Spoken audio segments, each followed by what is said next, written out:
¿Cuál es el misterio sin resolver más extraño? Los asesinatos de los multimillonarios Berry y Honey Sherman ocurrieron cuando fueron encontrados sin vida en su mansión de Toronto por su agente inmobiliario. Los hallaron vestidos, con el cuello atado, junto a la piscina, y sin señales de que alguien hubiera forzado la entrada. Berry era un empresario de la industria farmacéutica y, junto con Honey, era muy conocido por sus donaciones millonarias a distintas organizaciones benéficas. La policía al inicio planteó la hipótesis de que se trataba de un homicidio seguido de suicidio y no siguió otras pistas. La familia contrató una investigación privada que demostró que las pruebas no respaldaban esa teoría, lo que dejó en evidencia la incompetencia de la policía. Con el interés público creciendo, salió a la luz que existía una disputa familiar por las acciones heredadas de la compañía Apotex. Los sobrinos de los Sherman habían iniciado una demanda para reclamar su derecho a heredar esas acciones, pero la perdieron y la mayoría lo aceptó. Ante la ineptitud de la policía de Toronto, los hijos de los Sherman contrataron investigadores privados. Ellos descubrieron que un hombre desconocido había salido de la propiedad aproximadamente a la hora en que se produjeron los asesinatos. El caso es tan intrigante que se ha convertido en tema de varios podcasts, un libro e incluso una película. Siguiente caso. Suscríbete. El 25 de febrero de 1957 se halló el cuerpo de un niño no identificado dentro de una caja en un vertedero ilegal cerca de Filadelfia, Pensilvania. Se estimó que tenía entre 4 y 6 años, pesaba alrededor de 13 kilos y medía cerca de 1 metro. Fue encontrado desnudo pero envuelto en una manta. Su cabello había sido cortado recientemente y su cuerpo estaba recién lavado. Presentaba pequeñas cicatrices en la barbilla, la ingle y el tobillo izquierdo, algunas de las cuales indicaban que había pasado por pequeños procedimientos médicos. La causa de muerte fue un traumatismo contundente en la cabeza. No hubo testigos. El cuerpo lo encontró un joven que caminaba por el lote abandonado, pero curiosamente esperó un día entero antes de llamar a la policía. Incluso otra persona lo había visto antes, pero no avisó porque no quería involucrarse. Debido al clima frío y a la demora en la llamada, la policía no pudo calcular con precisión la hora del fallecimiento. Con el fin de identificar al niño, el cuerpo fue mantenido en la morgue y llegaron visitantes de 10 estados distintos para intentar reconocer marcas, pero sin éxito.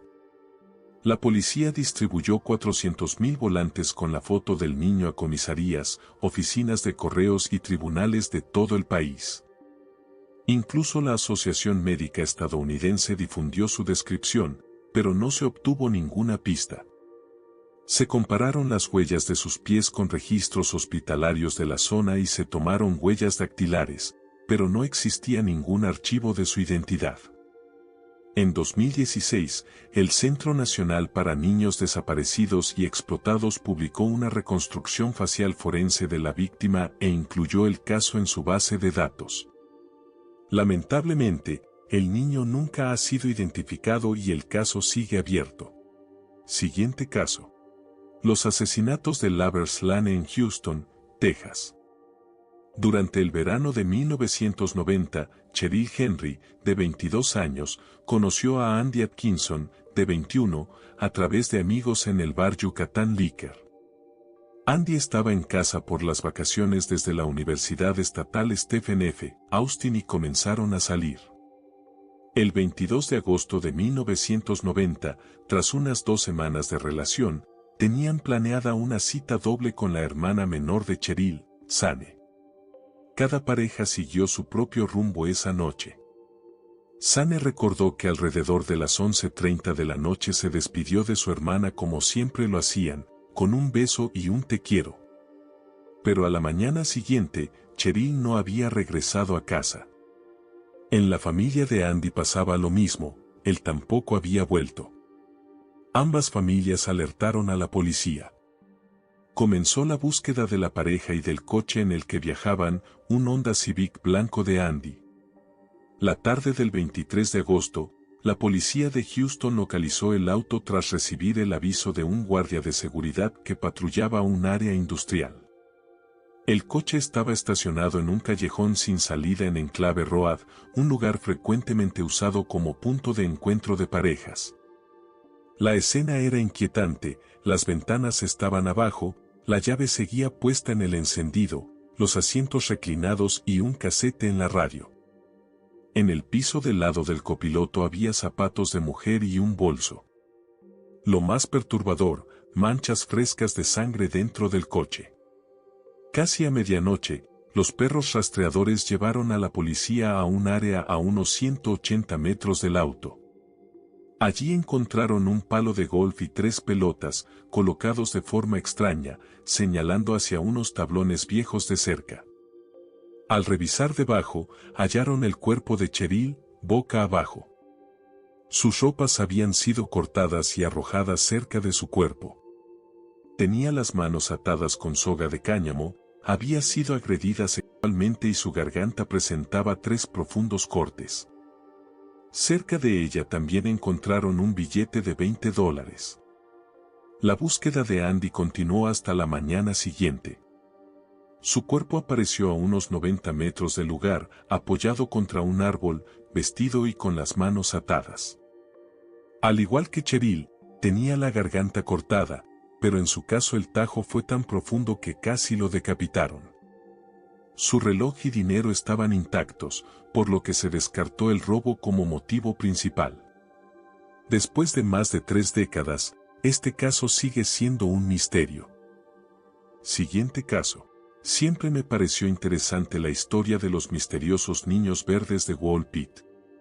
La leyenda cuenta que 2 niños de piel extrañamente verdosa aparecieron en el pueblo de Wall Pit, en Suffolk, Inglaterra, en algún momento del siglo XII, posiblemente durante el reinado del rey Esteban. Eran un hermano y una hermana, con aspecto normal salvo por el color de su piel. Al principio hablaban un idioma desconocido y solo comían habas crudas. Con el tiempo, aprendieron a probar otros alimentos y su tono de piel verde desapareció, pero el niño era débil y murió poco después de ser bautizado.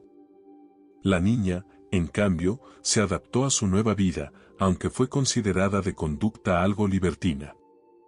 Cuando aprendió inglés, explicó que ella y su hermano provenían de un lugar donde nunca brillaba el sol. Según una versión del relato, afirmó que todo allí era de color verde, en otra, dijo que se llamaba la Tierra de San Martín. Siguiente caso. La víctima número 169 del atentado en Oklahoma City. Entre los escombros se encontró una pierna adicional.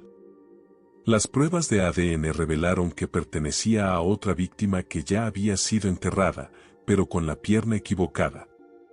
El problema fue que la pierna equivocada ya había sido embalsamada, por lo que en ese momento no se pudo obtener ADN para una comparación precisa.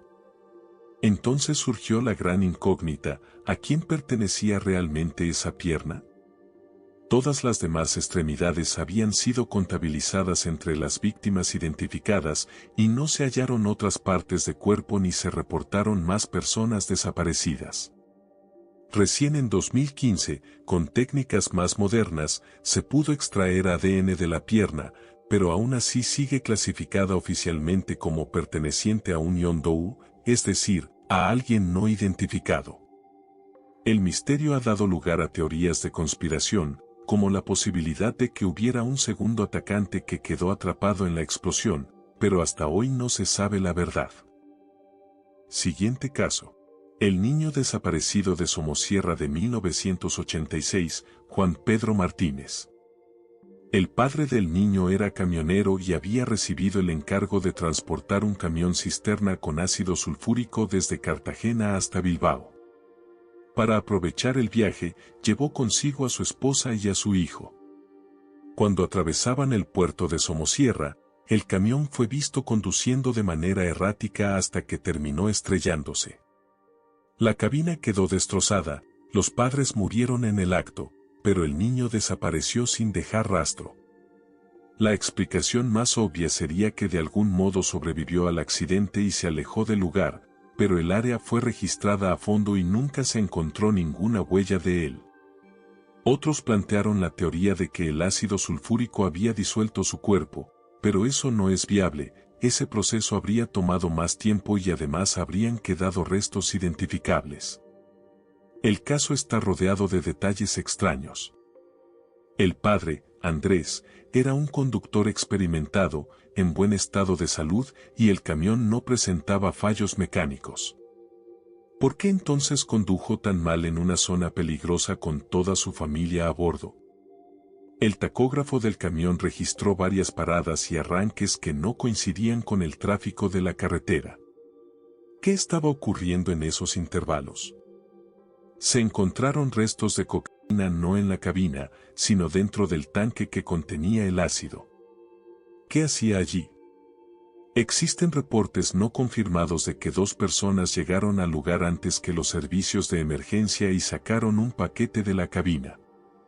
¿Es cierto? Si lo es, ¿quiénes eran y qué se llevaron?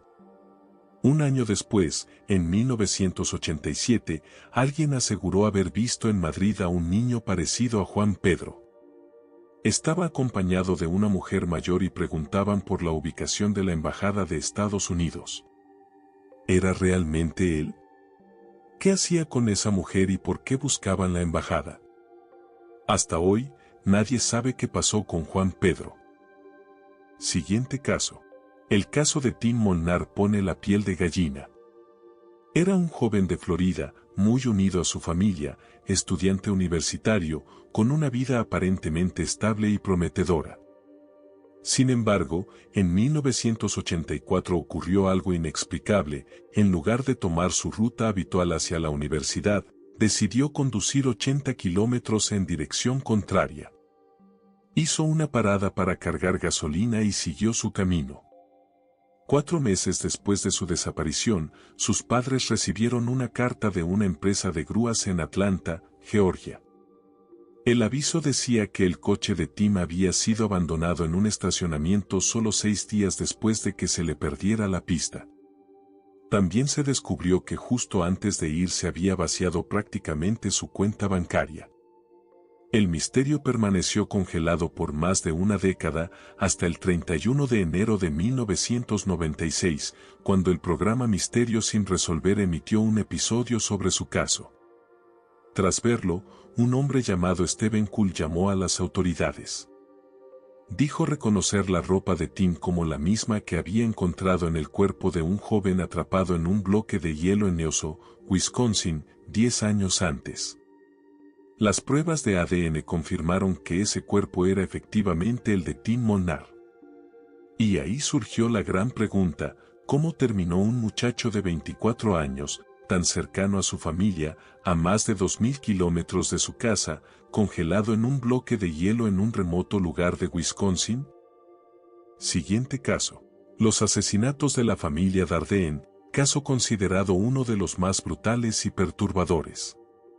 En 1987, en su casa rodante en Ina, Illinois, una madre embarazada y su pequeño hijo fueron encontrados atados a la cama. Ambos habían sido golpeados hasta la muerte con un bate de béisbol, el mismo que había sido un regalo de Navidad para el niño. La violencia fue tan extrema que el cuerpo de la madre entró en labor y el recién nacido, apenas salido al mundo, también fue asesinado a golpes con el mismo bate. De inmediato, las sospechas recayeron sobre el padre.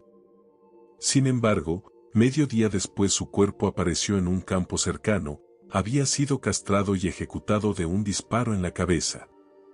Su coche ensangrentado fue hallado abandonado en el estacionamiento de una comisaría. El crimen dejó a los investigadores perplejos. No se robó nada, no hubo señales de abuso sexual, ni de entrada forzada. La brutalidad parecía haber sido completamente gratuita. Con el tiempo, el asesino serial Tommy Lindsels confesó ser responsable, pero su testimonio fue inconsistente y, finalmente, fue descartado como sospechoso. Hasta el día de hoy, nadie sabe quién acabó con la familia Dardenne ni por qué. Siguiente caso. El asesinato de Taman Sud es uno de los más extraños. Hallaron el cuerpo de un hombre en una playa de Australia en 1948. No llevaba identificación, todas las etiquetas de su ropa habían sido arrancadas y se sospecha que fue envenenado, pero nunca se supo con qué sustancia. Entre las pertenencias ligadas al caso apareció una maleta marrón y un papel con las palabras Taman Sud, arrancado de un libro de poesía persa. También se descubrió un misterioso código que nunca se logró descifrar. Muchos creen que todo está vinculado con espionaje de la Guerra Fría, pero sigue siendo un enigma. Las esferas de piedra de Costa Rica también son un misterio arqueológico. Son enormes, perfectamente redondeadas y nadie sabe con certeza quién las hizo ni cómo fue posible crearlas y transportarlas en tiempos precolombinos. Las luces de Fénix, en 1997, son uno de los fenómenos ovni más masivos. Miles de personas, incluido el propio gobernador de Arizona, las vieron en el cielo. El gobierno las explicó como bengalas y aviones, pero incluso el gobernador, años después de dejar el cargo, calificó esa versión de falsa. Nunca hubo una explicación definitiva. Los asesinatos de Ketty en 1981 son otro caso brutal. En la cabaña 28 de un pequeño resort en California, Glenn Sharp, su hijo John de 15 años y su amigo Dana de 17 fueron encontrados asesinados de manera atroz. La hija mayor, Seila, fue quien descubrió los cuerpos por la mañana, ya que había pasado la noche en otra cabaña. Su hermana Tina, de 12 años, estaba desaparecida. Sus restos se encontraron más tarde a unos 45 kilómetros del lugar, tras una llamada anónima. Lo más extraño, 3 niños pequeños estaban dentro de la misma cabaña, vivos e ilesos en una habitación. Nadie ha sido condenado. La isla de Oak, también llamada el Pozo del Dinero, es un enigma que lleva siglos. En 1795, Daniel M. C. Hinnis encontró una depresión circular en la isla y comenzó a excavar con amigos. Hallaron capas de troncos cada 3 metros y, a medida que bajaban, aparecían materiales extraños como carbón, masilla y fibras de coco, algo exótico en Nueva Escocia. A 27 metros de profundidad encontraron una piedra con inscripciones que al ser descifrada decía algo como a 12 metros más abajo hay enterrados 2 millones de libras. Pero antes de llegar, el pozo se inundó. Con el tiempo se descubrió que el agua entraba con las mareas por túneles subterráneos. Hasta hoy, pese a incontables intentos de compañías y cazadores de tesoros, nadie ha logrado alcanzar el fondo. Siguiente caso. ¿Quién mató a Haspal y Geeta en Syosset, Nueva York, en 2007? El 23 de enero de 2007, el matrimonio fue asesinado dentro de su propia casa. Sus hijos, de 12 y 13 años en ese entonces, habían regresado de la escuela cuando encontraron a sus padres muertos a tiros. La policía nunca reveló demasiados detalles sobre el crimen, pero la versión predominante es que no fue un ataque al azar, sino que los fueron blanco de alguien en específico. El caso se mantiene entre los misterios sin resolver de Syosset. Recientemente, el podcast Unsolved Mysteries lanzó un episodio sobre el asesinato, donde Ankur, uno de los hijos sobrevivientes, habló sobre aquella noche y pidió a la comunidad cualquier pista que pueda ayudar a identificar al responsable. Siguiente caso. Este caso es realmente desconcertante. El 12 de diciembre de 1992, Arnold Archambault, 20, Ruby Brugier, 19, y Tracy Dion, 17, viajaban en auto por la reserva Sioux de Yankton, en Lake Andes, Dakota del Sur. Perdieron el control y el vehículo volcó en una zanja helada.